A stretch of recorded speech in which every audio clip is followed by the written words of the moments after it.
There's a specific kind of silence that happens at 38,000 feet, pressurized, sterile, fake comfort silence. The kind where you can hear the click of a stranger's AirPods case 6 rows behind you, but not the sound of your career being sawed off at the neck. She was halfway through her second sparkling water when the ping hit. Mid-red eye, cruising over the Bering Sea, tray table down, blazer crisp, documents open. One last review before the Tokyo summit. It wasn't the usual Slack ping from her assistant or a calendar reminder about customs forms. It was an email from HR no reply with the subject line, immediate notice of separation. She clicked it, thinking maybe it was a policy update or some compliance phishing drill. What she read instead made her stomach tighten like a fist. Effective immediately, your services are no longer required. Please consider this your formal notice of termination. You will receive a severance package commensurate with company policy. Access to all internal systems has been revoked. Safe travels. She blinked. Once. Twice. Then stared at the screen like it might glitch, as if this was some bad turbulence dream and she'd wake up to warm towels and turbulence warnings, not a digital pink slip from a faceless system that now considered her deleted. She tapped into the company portal. Login failed. Her Slack, dead. Even her corporate MX pinged back with a denial when she tried to order another drink. She was still in business class, sure, but now with the sudden aroma of irrelevance. Across the aisle, some junior analyst from another firm was snoring with his mouth open, probably still in the honeymoon phase of thinking loyalty meant protection. She knew better now. And hey, before we go any further, if you've ever been kicked in the teeth by a company you helped build, or just enjoy watching poetic justice get served ice cold at 38,000 feet, smash subscribe. I'm trying to hit my first ever 10,000 subscribers, and you doing that would mean more to me than any employee of the quarter mug. She exhaled slowly, folding her laptop shut like it was a casket lid. The cabin lights dimmed to purple, fake starlight sparkling overhead. The universe was mocking her with LED constellations. It wasn't just the email, it was the way they did it. No call, no courtesy, not even a fake thank you for your years of service line. She reached for her phone and scrolled through contacts, her assistant, the Tokyo liaison, legal. All numbers still loaded. They might have revoked her access, but they didn't control her mind, or her memory, or her leverage. Name wasn't even on the internal org chart anymore. She pulled it up through a cached link and watched it refresh live. The Global Strategic Accounts Director slot had vanished. Just a blank line, like she never existed. As if 10 years of contracts, flights, war rooms, last-minute saves, and lost weekends could be undone with a send button and a template doc. She didn't cry. She didn't fume. She smiled. Just slightly, because only someone monumentally stupid or monumentally arrogant would think this was the end. In fact, it was the beginning. There was a clause, hidden in the folds of every deal she'd brokered, a sentence most skimmed past, but she didn't, and they didn't even know it was in there. The Tokyo deal was worth $92 million over 5 years, and the ink wasn't dry. But that wasn't the real prize. The real prize was that clause, and the 5 companies waiting behind it. Flight tracker blinked, 2 hours till landing. She ordered tea instead of wine. There would be no meltdown, no scenes, no panicked calls to legal. She wasn't going to warn them. She was going to let them sleep. Until the bleeding started. Narita Airport smelled like jet fuel and chrysanthemum-scented guilt. She walked off the plane like nothing had happened, heels clicking with perfect cadence, blazer unwrinkled, face a polished marble mask. Customs officer smiled back. Behind her eyes, arson. Her luggage rolled beside her like it still belonged to a woman with a title. She checked into the Grand Hyatt, waved off bellboys with the same authority she'd used to close billion-dollar contracts. No need for pity, no need for help. Just give her a room with Wi-Fi and enough caffeine to weaponize memory. In the elevator, she reread the termination email. No signature. Just a cold font and a colder policy link. She slid her phone back into her bag and exhaled like someone exercising the last ghost of loyalty. There would be no appeals, no heartfelt LinkedIn farewell post. The next move was not public, it was surgical. Room 2312 was glass and quiet. City lights bled through gauzy curtains like soft war paint. She opened her laptop, more out of habit than hope, still locked out. Even the shared folders gone, but her personal Dropbox, alive, untouched, lest be the off-site backups. Then came the email from her assistant. Sweet, oblivious, still copying her on threads like nothing had changed. Subject line, some weird Slack chatter, just FYI. Attached were screenshots of internal convos between the VP of Sales, the new CEO, and a few ass-kissing department heads. She scrolled. VP of Sales, once she's out, I'll take Tokyo, Berlin, and Nick. Should be seamless. CEO, good. Cut the fat. He's too entrenched. Clients won't notice. She stopped reading, not because it stopped being insulting, but because it stopped being useful. They'd plotted this, carefully. She trained both of them, coached them, vouched for them, even got the VP through a divorce without losing the Frankfurt contract. They waited until she was mid-flight so she couldn't talk back, couldn't rally clients, couldn't log into systems and redirect contracts. It wasn't just betrayal, it was strategy, and that made her smile again, because it meant they thought they were playing her game. She stood by the window, watching traffic slide like mercury below, and sipped hotel green tea like it was bourbon.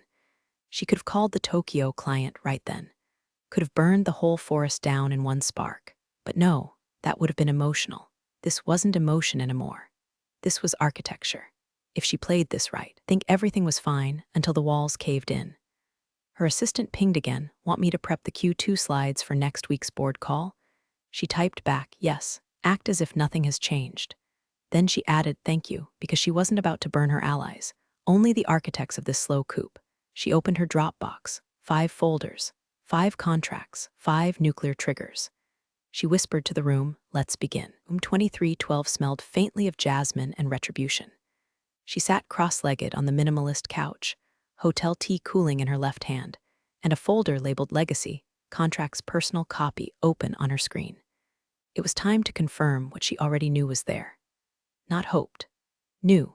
Because she didn't survive 15 years in global enterprise sales on charm and conference panels. She survived by riding her own weapons into the walls. She started with the Tokyo account. Back then, they'd insisted on arbitration clauses, force majeure escape hatches, even options for performance reviews every 6 months. Fine, she'd nodded. But buried halfway through, in section 9.4, was a single line she'd fought for during a 2 a.m. rewrite with legal. In the event of material change in account management personnel, including but not limited to the primary relationship executive, the client retains the right to review, suspend, or terminate the agreement without penalty. They thought it was insurance in case she left or died. She'd made sure it read vague enough to cover got pushed out by power-hungry frat boys, and she got it into every major contract she touched. She opened Berlin next. Same clause, then New York, then Sao Paulo, then Seoul. All 5, all there, all signed. Each agreement totaling between $60 and $120 million in annual revenue. And every single one legally built to bleed at the exact moment she was cut loose. The irony? Legal had skimmed those sections because she was the one writing them. Trusted, proven, decorated. Hell, she had the framed plaques and LinkedIn endorsements to prove it.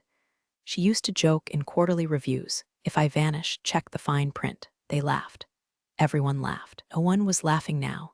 She clicked through amendment logs, checking renewal dates, signature authority, every possible landmine. Clients hadn't opted out. None had requested edits.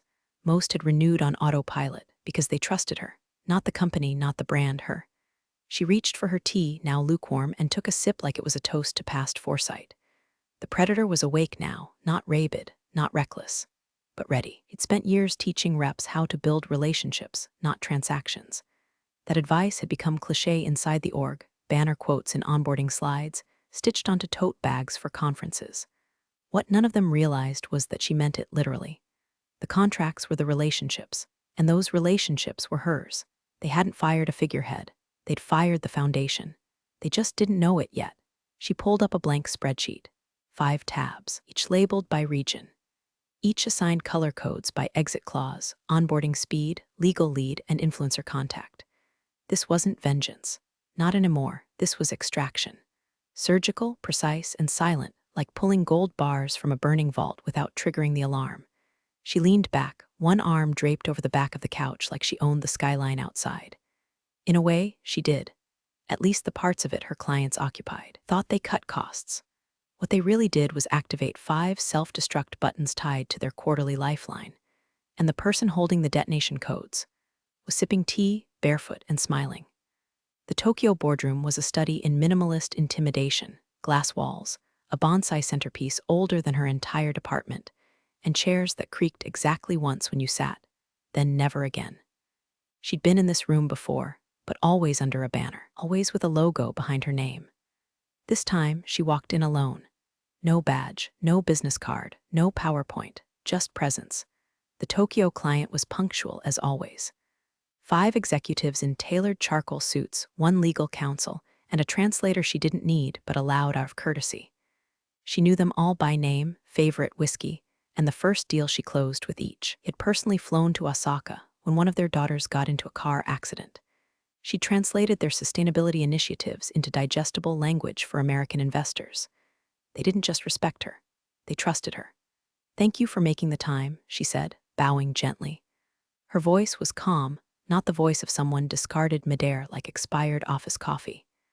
The CEO of the client company, a reserved man named Mr. Takeover, nodded. "Understood you had updates on the Q2 scope?" She smiled. "Not wide, just enough." "There's been a change," she said, gently placing her phone locked on the table. "As of this week, I'm no longer with the firm." Silence, a breath. The translator looked confused, glanced at the legal counsel. Mr. Takeover's eyes didn't leave hers. The legal counsel leaned forward slightly. "I see. And was this change voluntary?" She tilted her head. "Practiced corporate expression that meant I could answer that. But we both know you already know." He nodded. "Clause 9.4, the lawyer said." She didn't blink. He turned to Takeover. A brief, hushed exchange in Japanese followed. She understood every word, of course. They were debating how soon they could serve the termination letter. Then, in perfect English, the lawyer said, "Then we're out. Per the terms." She nodded once, respectfully. "Of course." Takeover looked almost regretful. "It is unfortunate. Your replacement?" "I wouldn't recommend waiting for one," she said. "But if it helps, I'm in early talks about starting something new. Smaller, focused, selective." The word hung in the air like steam off fresh tea, selective. Another pause, then Takeover nodded again. "We would like to be informed, discreetly." "I assumed as much," she said, folding her hands. "No pitch, no portfolio, no brochures. Just a single line of intent. Because when you've built the thing they depend on, you don't have to ask them to follow. You just let them know where the exits are." They talked logistics for another 20 minutes, how to wind down contracts without disrupting operations, how to coordinate communication between legal teams. She took no notes. She remembered everything. As she left the room, the translator, young, anxious, barely 30, hurried after her. "They've never walked away from a contract this fast," whispered. She smiled without turning back. "They're not walking away," she said. "They're walking with me." In the elevator down, she allowed herself one deep exhale. Not relief, just release. The first domino had fallen. The quiet kind. No noise, no tremor, just a shift in gravity. 4 more to go. And the next time someone asked who held the real leverage in enterprise sales, they'd remember her name, even if her ex-company had already scrubbed it from the org chart. The avalanche didn't start with a crash. It began with a whisper, soft, deliberate, inevitable. 3 hours after leaving the Tokyo boardroom, she was sipping barley tea in her hotel suite when her phone buzzed. Frankfurt. Then Sao Paulo. Then New York, blinking with a number she hadn't saved but knew by instinct. One of the sub-directors from Seoul, one who always emailed at 3 a.m. and signed everything with cheers. None of them were dramatic. No urgent subject lines, no bold fonts. Just, "Hey, heard something strange. Can we talk?" She didn't pitch. She didn't plead. She didn't explain. She listened the way a surgeon listens to breathe, to pulse, to silence before the incision. Frankfurt's head of legal asked, "So you're gone?" "Depends who you ask," she said. "We're considering invoking clause 9.4. I'd respect that decision. Would you be open to, well, alternatives? Tell me what you need." That was it. No fireworks. Just trust moving from one vessel to another, like water finding its level. Each conversation was more than a thread. It was a handhold in a collapsing cliff face. These clients weren't just following her. They were fleeing the vacuum left behind. And they didn't want to talk to junior reps or brand new account stewards. They wanted her. One who sat in boardrooms, flew overnight to fix launch disasters, and answered her phone on Christmas. Her former company, completely unaware. On LinkedIn, the CEO posted a glossy photo with his sleeves rolled up and a caption, "Proud to announce a leaner, faster org. Streamlining is the future." "Let's goo-woo." Comments were full of interns and yes men tossing clapping emojis like rice at a corporate wedding. She saved the post. For later. Back in the Hyatt, opened her laptop, and filed the articles of organization for a Delaware LLC. Hollow Glass Strategies, Inc. Not flashy, Not obvious, just hollow enough to echo. She called in 3 freelancers she trusted more than most blood relatives. One was a former ops chief who knew how to build onboarding playbooks from scratch. One was a quiet genius in enterprise CRM migrations. The third, legal ghostwriter who once rewrote an entire compliance handbook over a weekend during a hurricane. She paid them triple market rate with no negotiations. "You working with your old company?" the ops chief asked, reading between the lines. "No, I'm working with their clients. They got it." Within 48 hours, she had custom portals, branded templates, and transition guides drafted. Each one tailored to look like it had been in the works for months, each one quietly linking out to her new infrastructure. Clean, nimble, untraceable, she wasn't replicating what she'd left. She was rebuilding it without the weight, the noise, the rot. In an old Gmail account she hadn't touched in years, she created new inboxes, each one aligned with a market, each one encrypted, firewalled, anonymous. She didn't need fanfare. She needed mobility. She wasn't launching a brand. She was constructing a lifeboat for premium accounts who knew exactly how fast the ship was sinking. And still, back at HQ, they were blindfolded and dancing. The VP of Sales was reportedly stepping into expanded ownership of her accounts, per an internal memo. She saw the forwarded screenshot. His title now read, Head of Global Strategic Development, was smiling in his profile pic like a man posing in front of a house he didn't realize was made of wax. She bookmarked it too. That night, as the Tokyo skyline flickered with LED ads and bullet trains whispered across bridges, she stepped barefoot onto her hotel balcony. Below, people moved with purpose. So did she. This wasn't revenge anymore. It was resurrection. The first crack showed up in the CFO's inbox at 6:12 a.m. on a Tuesday. Subject line, unexpected pause on renewal NY account. At first, he thought it was a contract admin error, something trivial, a checkbox missed in DocuSign. But then a second email came in. Sao Paulo, same message, holding pattern, then Seoul, decision postponed. Within 90 minutes, the dashboard turned from green to jaundiced yellow. Forecasted revenue began hemorrhaging line by line. At 8:02 a.m., CFO forwarded the alert bundle to the CEO and VP of Sales, flagging some concerning changes. Major accounts are stalling. Is this tied to the recent transition? The VP responded with 3 words, looking into it. Translation: I have no idea what the hell is happening. Back in Tokyo, she was eating an egg sandwich from a convenience store with the serenity of a retired assassin. She wasn't tracking the chaos minute by minute, but she didn't have to. Quiet was breaking. She could feel it. Her phone buzzed, not from clients, from whispers. A friend in legal, what did you do? A former intern now embedded in strategy. The board is circling. They smell blood. She didn't respond. Just tucked her hair behind her ear and walked through Shibuya Station like a tourist who hadn't detonated a company's Q2 forecast from a hotel lounge. By noon, back at headquarters, the CFO was pacing. His revenue graphs looked like a stroke victim's EKG. He triple-checked the CRM, something wasn't syncing. Contracts were still active, but comms were dead. One client, Berlin, had gone full blackout. No email replies, no meeting acceptances, nothing. It was as if they'd boarded up the windows. He dialed his internal analytics team. Check the engagement metrics. Now. I want chatter logs, email cadence, everything. Sir, most of them have flatlined. Someone mumbled. Flatlined. As in, legally breathing, operationally gone. He tried calling one of the client execs himself. Straight to voicemail. Then another. Same result. Finally, one assistant answered and politely informed him the client was reconsidering representation and would not be available for the foreseeable future. The CFO's hands were trembling by the time he pulled up a copy of the Tokyo contract and stumbled onto clause 9.4. Didn't understand it fully. He had skimmed that section when she first included it in contract drafts years ago. Standard stuff, someone had called it. Relationship-based termination rights meant for stability, they thought, not as a precision strike waiting to be triggered. He looped in legal. Can they really walk away? If the clause is intact, came the reply, yes, and it looks like it is, on every major account.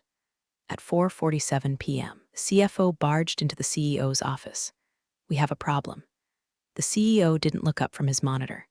I already saw the reports. It's just churn.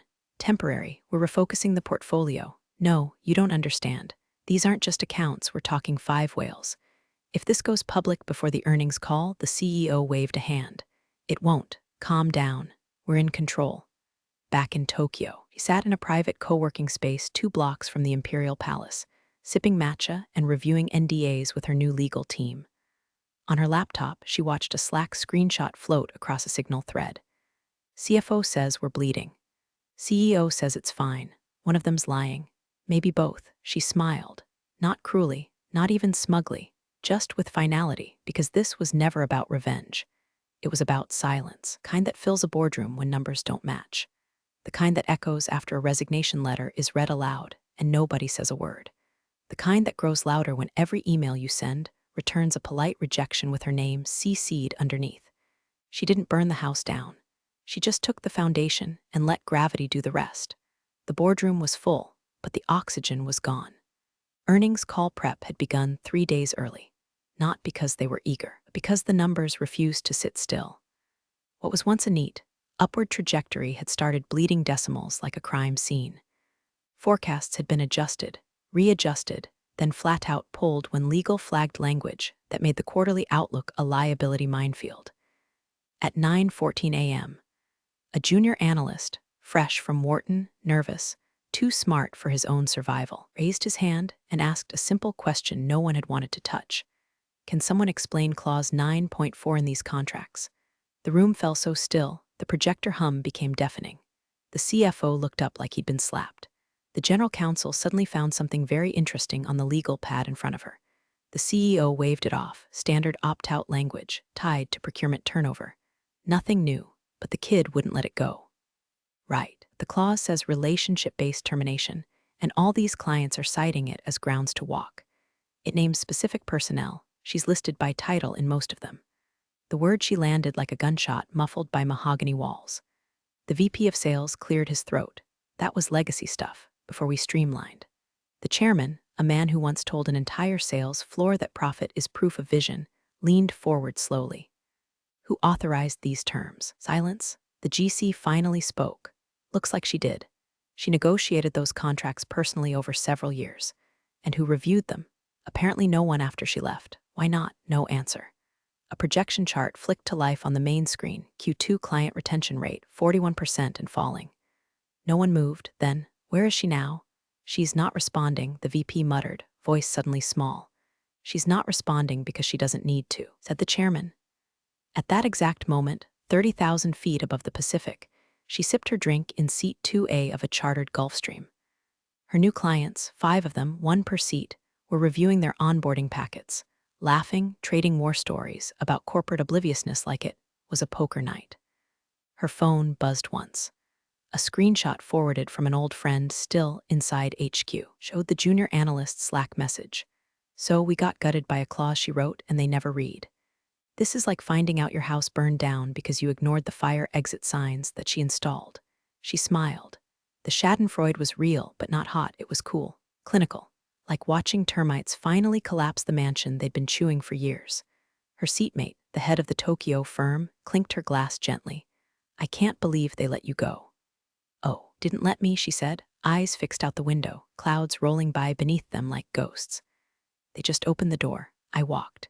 She was en route to a private strategy retreat at a villa in Maui. 5 clients, 3 facilitators, no logos, no corporate hymnals. Just ideas and a whiteboard already scrawled with the bones of a new ecosystem that didn't involve a single ounce of legacy bloat. Behind her, a world was unraveling. Quarterly goals would be missed. Executives would flail. Reputations would crack. And all of it because they skimmed the clause she wrote, underlined, bolded, and handed to them on a silver platter. She didn't burn bridges. She let them drive off them blindfolded. And now she was flying first class over the wreckage. The stock dipped 3% by noon, then 7% by the afternoon. By closing bell, it was a full-blown nosedive, 18% gone like someone had yanked the floorboards out from under investor confidence. It was the kind of drop that wiped bonuses, restructured divisions, and made junior VPs cancel dinner reservations. Then came the article, published at 5:01 a.m. EST on LinkedIn, of all places, a surgical little op-ed titled, Fired Mid-Flight.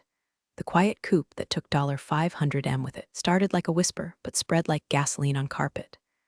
The journalist, a former M and a pitbull turned business columnist with a taste for blood and boardroom irony, laid it out with precision. She was en route to Tokyo to close a multi-year deal when HR fired her via email. No call, no courtesy. They assumed she'd disappear quietly. She didn't. Instead, she took the lifelines with her, one clause at a time. 5 clients. $500 million in business, in 72 hours. And now, she's not suing, she's not ranting, she's just building, somewhere quieter, smarter, better. The comment section detonated. Executives tagged each other like it was a digital crime scene. Is this our firm? Employees posted popcorn emojis and quietly edited their resumes. Clients messaged her directly with some variation of, "Do you have room for one more?" Her name trended across professional networks, not in rage, not in scandal, but in reverence. She hadn't gone nuclear. She'd gone surgical. Precision cuts, no debris. They didn't even see the blade until the heartbeat stopped. Hollow Glass Strategies, Inc., her new firm, went live at 9 a.m. sharp. No press release. No ad campaign.